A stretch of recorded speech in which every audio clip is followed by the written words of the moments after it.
Trading the news is actually called fundamental analysis, and you can break this down into three separate parts. The first one is central banks, and the reason they're so important is because they control interest rates, and the markets are very sensitive to interest rates. And the second one is economic data. These are things like CPI or NFP. The reason data is so important is because the central banks use this information to make their decisions on interest rates.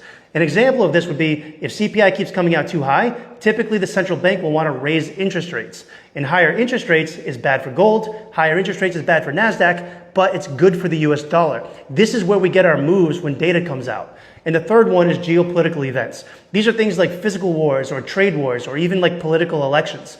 Now, in the last 18 months, we've had some really good examples of all of this. When Trump was elected, the stock market took off on something called market optimism. And then in March 2025, we had the global trade war when Trump was enacting all of the tariffs. And then even right now with the US-Iran tensions giving us market fear. Now, the markets are going to react to all of these things kind of differently. But the two questions that you want to be able to answer in order to be able to trade fundamentals is, how does whatever you trade get impacted by interest rates? Because that's where these two pieces are going to come in. And then how does whatever you trade get impacted by market fear? Because that's where this is going to come in.